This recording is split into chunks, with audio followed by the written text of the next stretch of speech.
नागपुरातील दंगली संदर्भात ही घडामोड आहे। नागपुरात राड्याआधी औरंगजेबाच्या समर्थनार्थ घोषणाबाजी झाल्याचा आरोप होतोय। गणेशपेठ पोलीस ठाण्याबाहेर ही घोषणाबाजी करण्यात आली होती। या संदर्भात अधिकची अपडेट देत आहेत आपले प्रतिनिधी पराग ढोपे। पराग, काय सांगाल, नेमकं काय राडा झाला होता, काय घोषणाबाजी झाली होती? तर विश्व हिंदू परिषदेचं जे आंदोलन झालं होतं त्या आंदोलनानंतर त्यांनी ज्या पद्धतीने जे तो हिरवा कपडा जाळला होता त्यावर आयात होती अशा पद्धतीचा आरोप करत होता आणि त्या विश्व हिंदू परिषद पदाधिकाऱ्यावर गुन्हा दाखल करण्यात यावा या मागणीसाठी जे होते एका विशेष समुदायाचे लोक जे होते ते गणेशपेठ पोलीस स्टेशन समोर जमा झाले होते आणि त्या ठिकाणी मोठा गदारोळ सुद्धा या ठिकाणी पाहायला मिळाला, घोषणाबाजी पाहायला मिळाले। आपण यामध्ये कुठलीही पुष्टी करत नाही, आपला कुठलाही साम टीव्हीचा हा दावा नाही की त्या व्हिडिओमध्ये याच्या समर्थनार्थ घोषणा दिल्या की काय झाल्या, पण तशा पद्धतीचा एक व्हिडिओ जो आहे तो व्हायरल होतो आहे। पोलिसांनी या सगळ्या संदर्भात अजून कुठली भूमिका घेतली ते सुद्धा स्पष्ट झालंय। त्यांच्या समोर हे व्हिडिओमध्ये दिसत असले तरी त्यांनी त्या गोष्टीची नोंद पोलीस स्टेशनला घेतली का याबद्दल अजून कुठली स्पष्टता नाही। त्यामुळे दुसऱ्या दिवशी त्याबद्दल संध्याकाळी जो राडा झाल्यानंतर दुसऱ्या दिवशी गुन्हा दाखल झाला आहे। त्यामध्ये 50 ते 51 लोकांचे नाव असल्याची सुद्धा माहिती सध्या समोर येत आहे। पण ह्या जो व्हिडिओ आहे जो व्हायरल होत्या त्यामध्ये औरंगजेबाच्या समर्थनात जे ऑडिओ आपल्याला त्या व्हिडिओमध्ये ऐकायला मिळतो त्याबद्दल आपला कुठलाही दावा नाहीये, मात्र व्हिडिओ सध्या व्हायरल होत आहे।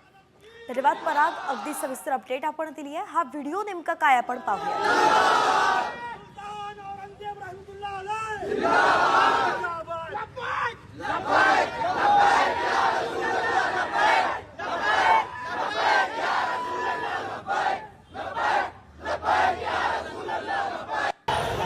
तर एकंदरीतच ही घोषणाबाजी आपण पाहिली। दंगलीच्या अगोदर हा प्रकार घडला होता, मात्र हा व्हिडिओ जरी व्हायरल होत असला आणि साम टीव्हीने दाखवला असला तरी साम टीव्ही या व्हिडिओची पुष्टी करत नाही।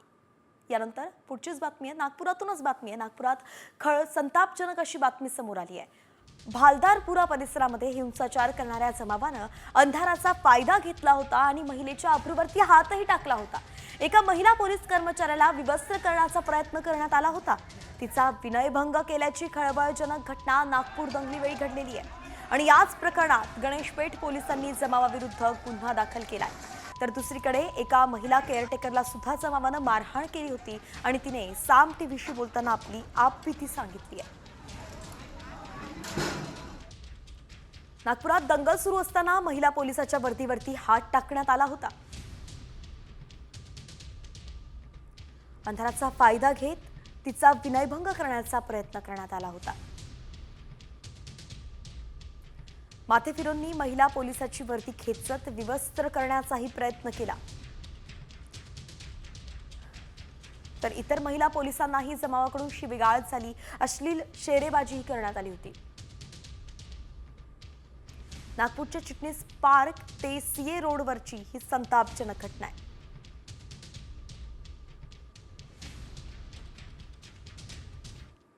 तर हा प्रकार जो होता तो अतिशय लज्जास्पद पण आहे आणि तेवढाच संतापजनक पण आहे।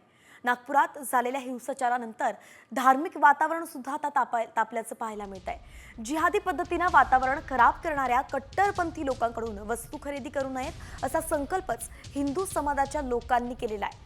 हिंदूंच्या दुकान तोडफोड करणाऱ्या कट्टरपंथीयांकडून वस्तू खरेदी करू नका असं आवाहन आता करण्यात आलेलं आहे। त्यामुळे समाजातील धार्मिक तेढ वाढण्याची शक्यता वर्तवण्यात येते आहे। अपने सनातन के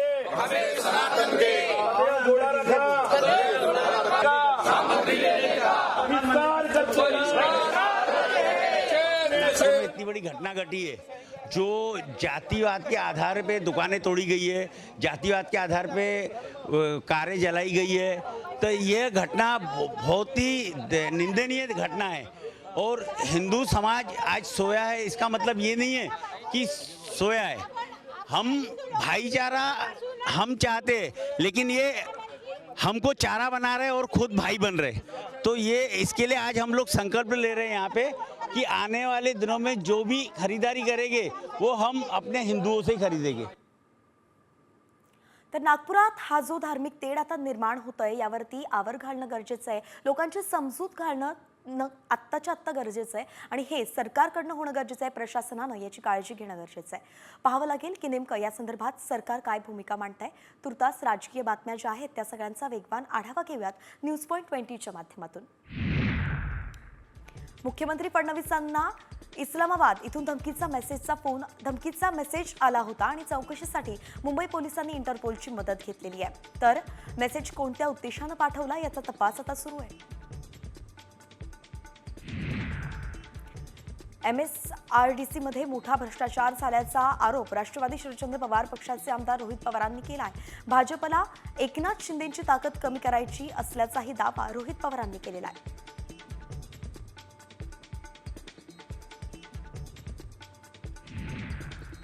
नागपुरामध्ये महिला पोलिसाचा विनयभंग झाल्यानंतर वातावरण चांगलंच तापलंय. विरोधकांनी सरकारवरती ताशेरे ओढलेत तर पोलिसांवरती हात उचलणाऱ्यांवरती कठोर कारवाई करण्याचे आदेश गृह मंत्रालयानं दिलेत.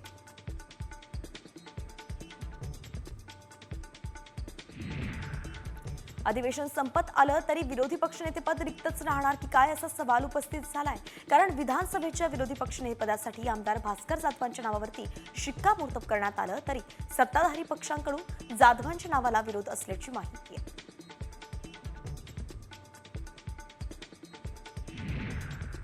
राज ठाकरेंच्या मनसेची 23 मार्चला नवी रचना होणार आहे. औरंगजेब आणि छावावर सुद्धा पदाधिकाऱ्यांना सूचना देण्यात आल्या आहेत.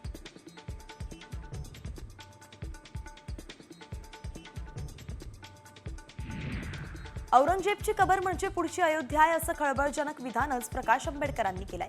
तसंच औरंगजेबाच्या कबरीला निवडणुकीचा मुद्दा बनवायचा आहे आणि 2026 मध्ये होणाऱ्या निवडणुका भाजपला जिंकायच्या आहेत असा मोठा दावाही आंबेडकरांनी केलाय.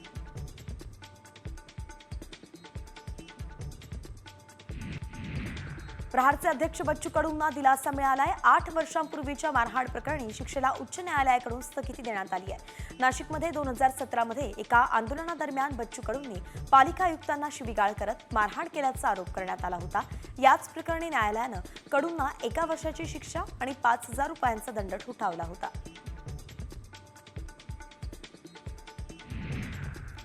गेल्या काही वर्षांपासून सुरू असलेल्या रशिया युक्रेन युद्धाचा अखेर शेवट होणार आहे. मंगळवारी अमेरिकेचे राष्ट्राध्यक्ष डोनाल्ड ट्रम्प आणि रशियाचे राष्ट्राध्यक्ष व्लादिमीर पुतीन यांच्यात 3 तास फोनवरून चर्चा झाली आहे. यानंतर पुतीन यांनी युक्रेनच्या ऊर्जा प्रतिष्ठानांवरती 30 दिवसांसाठी हल्ले थांबवण्यास सहमती दर्शवली आहे.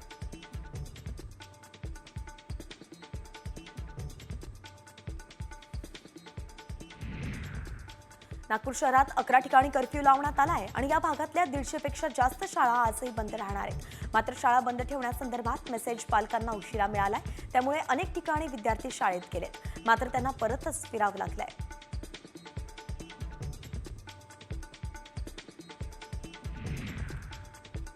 भालदारपुरा परिसरामध्ये हिंसाचार करणाऱ्या जमावानं एका महिला पोलीस कर्मचाऱ्याला विवस्त्र करण्याचा प्रयत्न केला आणि तिचा विनयभंग केला अशी खळबळजनक माहिती समोर आली आहे. तर दुसरीकडे एका महिला केअरटेकरला सुद्धा जमावानं मारहाण केली आहे. तिने साम टीव्हीशी बोलताना आपली आपबीती सांगितली.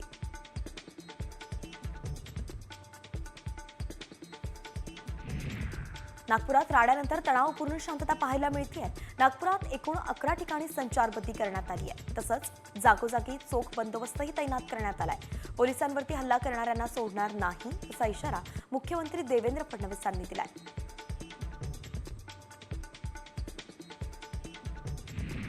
मुंबई महापालिकेच्या निवडणुका ऑक्टोबर नंतरच होण्याची शक्यता आहे अशी सूत्रांची माहिती आहे. सुप्रीम कोर्टनं मे महिन्यात निकाल दिल्यानंतर तयारीसाठी वेळ लागणार आहे. त्यामुळे निवडणुका ऑक्टोबर नंतरच होतील अशी शक्यता आहे.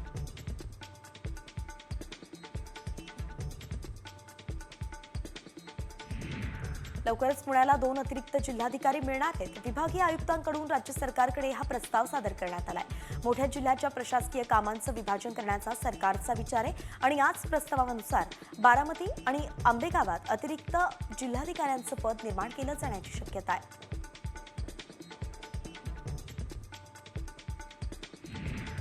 अटकेच्या भीतीनं प्रशांत कोरटकर फरार झालाय.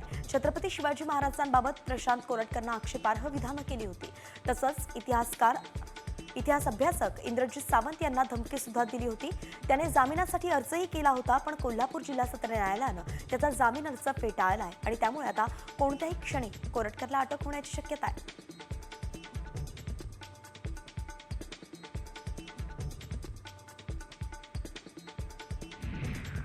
आर्थिक वर्ष संपण्यास अखेर 12 दिवस उरलेत. मात्र या दिवसात 204 कोटी रुपये वसूल करण्याचं टार्गेट महावितरणनं ठेवलंय. गैरसोय टाळण्यासाठी ग्राहकांनी थकबाकीसह चालू वीज बिल तातडीनं भरण्याचं आवाहन महावितरणनं केलंय. वीज बिल वसुलीसाठी वीज पुरवठा खंडित करण्याची कारवाई करण्यात येणार आहे.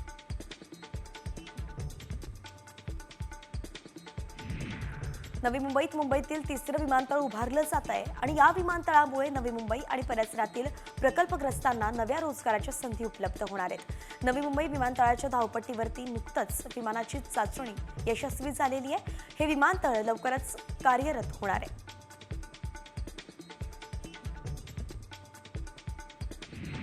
राज्यात तापमानाचा पारा चांगलाच वाढलाय आणि त्यामुळे अंगणवाडीच्या वेळेत बदल करण्यात आलाय. सकाळी 7:30 ते 10:30 या वेळेत चिमुकल्यांना शैक्षणिक धड्यांसह नाश्ता, पोषण आहार देखील मिळेल. 31 मे पर्यंत नवा आदेश लागू होईल, तर 9 जून पासून पूर्वीचे वेळापत्रकही लागू होईल.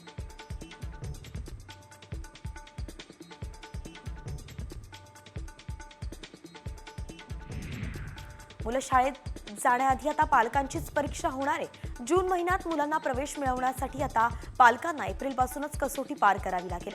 पहिली प्रवेशासाठी 2 चाचणी मेळावे होतील आणि या मेळाव्यानंतर शाळा प्रवेशोत्सवामध्ये विद्यार्थ्यांचं शाळेत स्वागत केलं जाईल. सराफ बाजारात सोन्या चांदीच्या दरांनी आतापर्यंतचा नवा उच्चांक गाठलाय. 24 कॅरेट सोन्याचा दर 10 ग्रॅमसाठी 9,300 रुपये झालाय, तर चांदीचा दर हा प्रति किलो 1,03,800 रुपये झालाय. हे दोन्ही दर जीएसटी सह असून रुपयांमधील आतापर्यंतचे सर्वोच्च दर आहेत.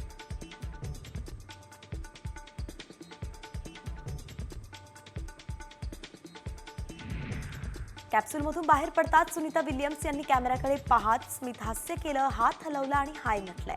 9 महिन्यांच्या दीर्घ अंतराळ प्रवासानंतर पृथ्वीच्या वातावरणात परतण्याचा त्यांचा आनंद चेहऱ्यावरती स्पष्ट दिसत होता.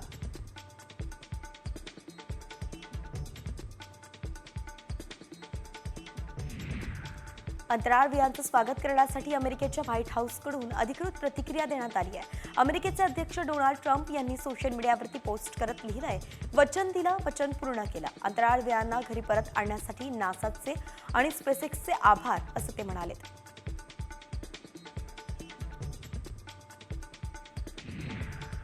तर स्पेस एक्सचे संस्थापक इलॉन मस्क यांनीही प्रतिक्रिया दिली आहे. या ऐतिहासिक क्षणावरती प्रतिक्रिया देताना त्यांनी लिहिलं आहे की क्रू 9 टीमचा प्रवास यशस्वीपणे संपन्न झाला.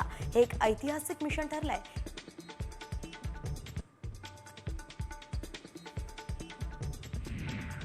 सुनीता विल्यम्स पृथ्वीवरती परतल्याचा जल्लोष गुजरातमध्येही करण्यात आलाय. गुजरातमधलं मेहसाणा हे सुनीता विल्यम्स यांचं मूळ गाव आहे.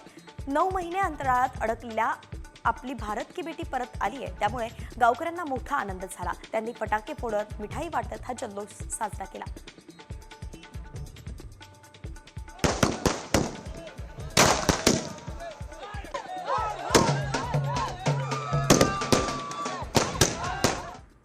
आणि यानंतर एक मोठी बातमी आहे. नागपूर हिंसाचार प्रकरणातली धक्कादायक बातमी आहे.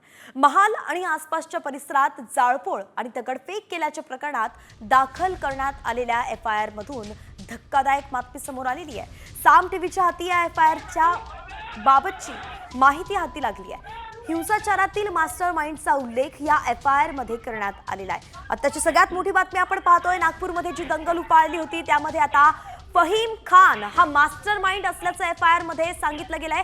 सामवरती आताची सगळ्यात मोठी बातमी तुम्ही पाहताय. या FIR मध्ये फहीम खानचं नाव नोंदवण्यात आलेलं आहे. पराग ढोबळे आपले प्रतिनिधी आपल्यासोबत जोडले गेलेत. पराग, काय सांगाल, कोण आहे हा फहीम खान?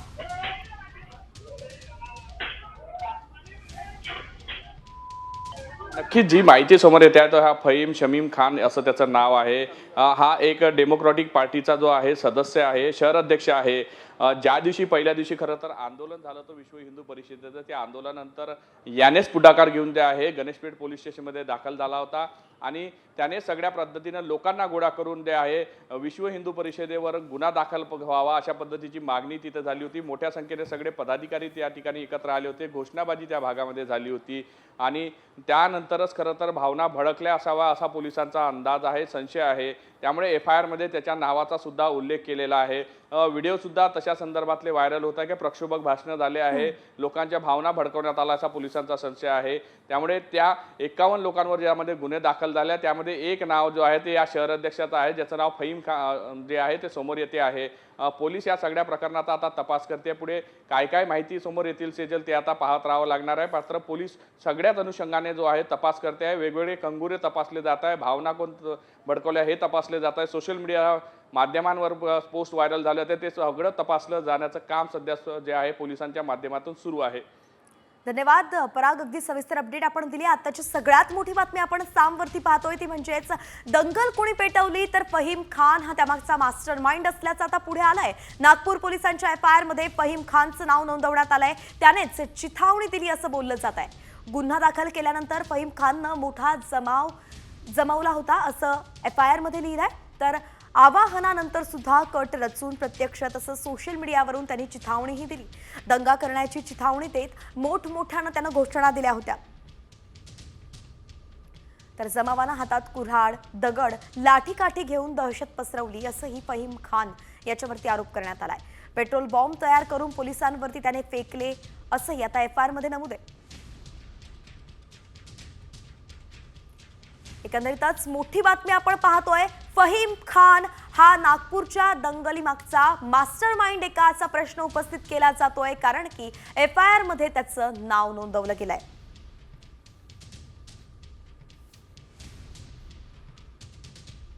आणि यानंतर आता आपण 36 जिल्ह्यांतील बातम्यांचा वेगवान आढावा घेऊयात. 36 जिल्हे 36 रिपोर्टरच्या माध्यमातून. MPSCच्या उमेदवारांची प्रतीक्षा अखेर संपली आहे. महाराष्ट्र लोकसेवा आयोगानं विविध संवर्गातील एकूण 385 जागांसाठी जाहिरात प्रसिद्ध केली आहे. नागरी सेवा राजपत्रित पूर्वपरीक्षा 28 सप्टेंबरला होणार आहे. मुंबई पुणे एक्सप्रेसवेवरून प्रवास करणाऱ्या वाहनधारकांना 1 एप्रिलपासून टोलच्या दरवाढीचा भुर्दंड सहन करावा लागणार आहे. आणि या महामार्गावरती टोलच्या रकमेत 3% वाढ करण्याचा निर्णय सरकारनं घेतलाय. तसंच फास्टॅग नसल्यास दुप्पट टोलही भरावा लागेल.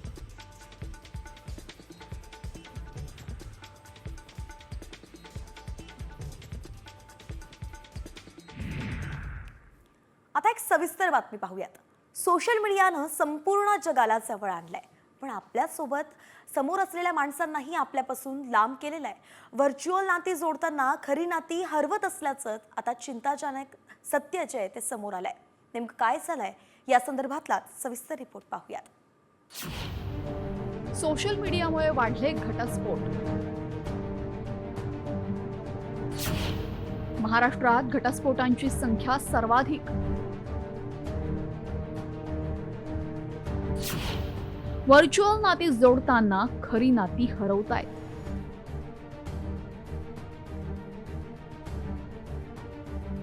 सोशल मीडियामुळे संपूर्ण जग जवळ आलंय. जगाच्या कोणत्याही कोपऱ्यात बसलेल्या व्यक्तीला आपण संपर्क करू शकतो ते केवळ सोशल मीडियाद्वारे. कित्येक वर्ष न भेटलेले जिवलग मित्रमैत्रिणी सुद्धा आपल्याला सोशल मीडियावरच सापडतात. पण जगाला जवळ आणणारं हेच सोशल मीडिया आपल्या समोर असलेल्या व्यक्तीपासून आपल्याला लांब करत असल्याचे समोर आले. सोशल मीडियाच्या प्रभावामुळे नातेसंबंधांवर खूप विपरीत परिणाम होत आहेत. गेल्या 3 वर्षात घटस्फोटांच्या प्रकरणांमध्ये तिप्पट वाढ झाल्याचं चिंताजनक वास्तव एका सर्वेक्षणात समोर आलेलं आहे. काय आहेत कारण घटस्फोटांची पाहूया. व्यस्त आणि वेगवान जीवनशैलीमुळे निर्माण होणारे तणाव. नोकरीमुळे जोडीदाराला कमी वेळ देणं. महागाई, आर्थिक जुळवाजुळव, जबाबदाऱ्यांमुळे नात्यातील ओलावा कमी होणं. वैवाहिक नातेसंबंधांबाबत संशयाचं वातावरण. दिल्ली, मुंबई, बँगलोर, कोलकाता, लखनौ, हैदराबाद यासारख्या मोठ्या शहरांमध्ये गेल्या काही वर्षात घटस्फोटांच्या अर्जांची संख्या तिपटीने वाढली आहे. कम्प्युटर्स इन ह्युमन बिहेवियर या नियतकालिकामध्ये संशोधन प्रसिद्ध झाले.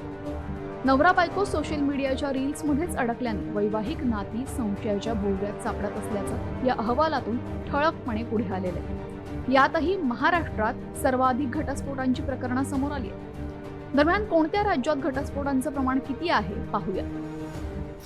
महाराष्ट्रात 18.7%, कर्नाटकात 11.7%, पश्चिम बंगालमध्ये 8.2%, दिल्लीमध्ये 7.7%.